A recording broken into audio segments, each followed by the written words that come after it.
All right, time now for the Inside Corner, joined by our good friend Mark Feinsand, who is joining us in studio here. Good morning, Mark. Good morning. Hey, I don't mean to put you on the spot, but you got a book coming out. When is it? June 7th, The Franchise, New York Yankees. Pre-order it anywhere books are sold. There you go. All right, we'll look forward to that. What were we saying right before we came on? I said, the world's in a better place when the Yankees are playing good. Because for so many years, what were we saying, like around this time? Last couple of years, like, the Yankees are terrible. Boone, fire Cashman, fire Boone, trade this one, trade that one. I'm sure that there's a couple of fans that still want those people. I was going to say, if you listen to New York sports radio, you might think the Yankees were like a 500 team right now. Let's talk about the Seattle Mariners, Mark, because it looks like Julio Rodriguez is starting to figure it out. Had his first career 4-hit game a couple of days ago. On the same time, Jared Kelenic recently sent back down to AAA to work some things out, especially at the plate.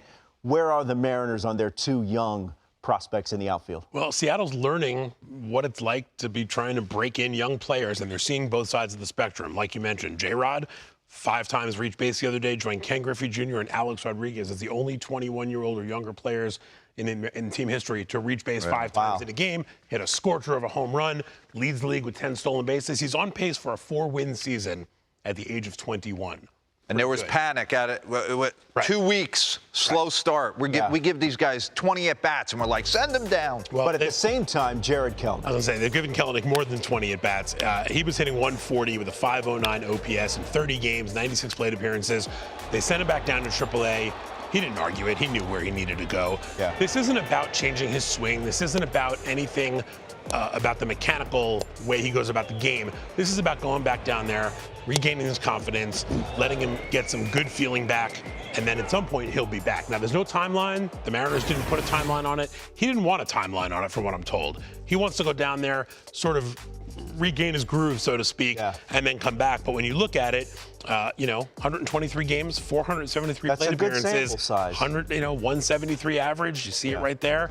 It just hasn't been a smooth start for Kelenic in his career. Dira, when we hear he's going down to reset, and we hear that all the time, what does that mean exactly? What is he going to be doing that? What is he going to be doing that? He's going to be not focused on result and just process-based about trying to find his swing again.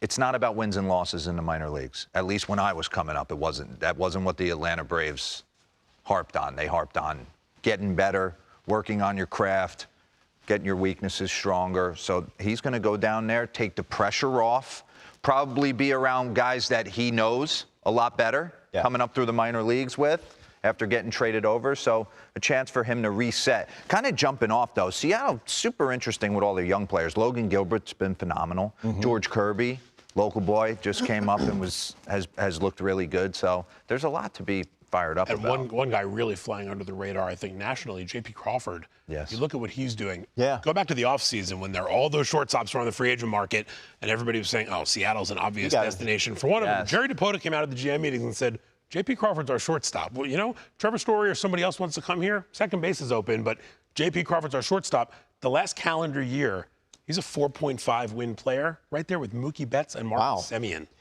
Now let's move to the Houston Astros, where the team and Kyle Tucker had some conversations about an extension, did not produce a deal. Where do the two sides go from here? Well, right now, the talks are done for the moment. They're off the table. There was some talks between the two sides, from what I'm told.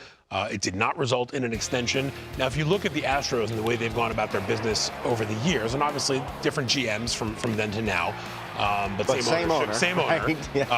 They locked up Jose Altuve. They locked up Alex Bregman. They chose not to lock up George Springer and Carlos Correa, who both ultimately left as free agents. Now, Bregman and Altuve are signed for about $60 million a year combined through 2024. Kyle Tucker, Yordan Alvarez heading into their first year of arbitration after this year. So the question is, do they want to try to lock these two guys up before their arbitration years or early on in their arbitration process?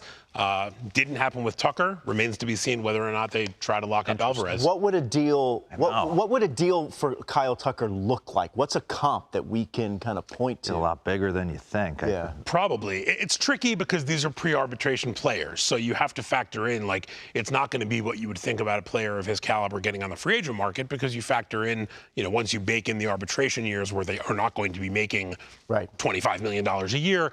the contracts look a little bit different. I mean, Bregman signed his 7-year, $100 million deal before he reached arbitration. Obviously, the numbers have gone up since then. So you're talking about some pretty good money there. Kyle Tucker reminds me so much of J.D. Drew.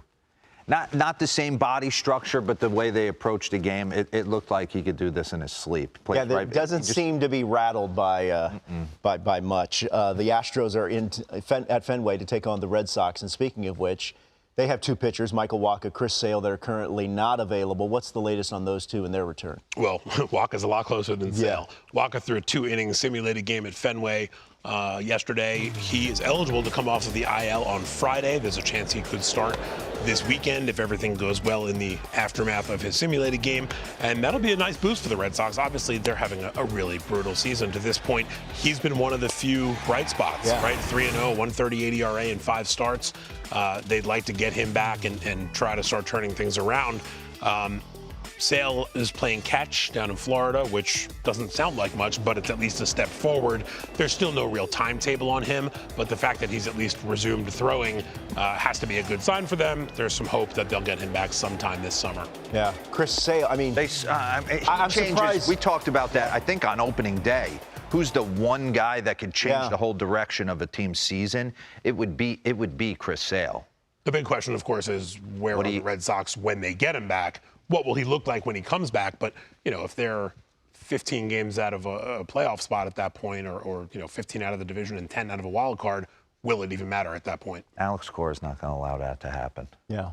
I think we said yesterday on the show, and I think it's accurate, that the chances of the Red Sox winning the division, I think, are significantly smaller than when the season began. But remember, with the expanded playoffs, I'm not ready to give up on this team challenging or getting into the postseason. No, I think that would be silly. But if things do start to fall away, they've got some trade pieces that are going to be very popular around the league. Xander Bogaerts, JD Martinez, Eovaldi. So, Chaim Bloom and his crew are going to have a decision to make come July if they're sort of teetering on that. Do we have a chance to get back in? And maybe Chris Sale's status at that point is part of that decision to make of, well, we're getting Sale back. We can make a run. Right. I know Garrett Whitlock can pitch in any place, rotations, high leverage, close. He started last night before the rain delay. I just see a monster reliever. Yeah.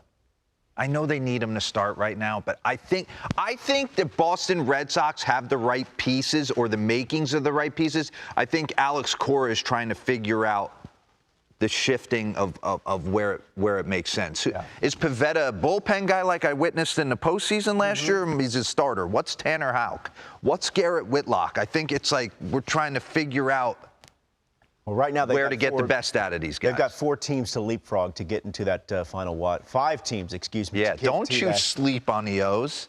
Oh, that's true. We're not, #we are not done. Mark Feinsand, good stuff, man. Great to have you here.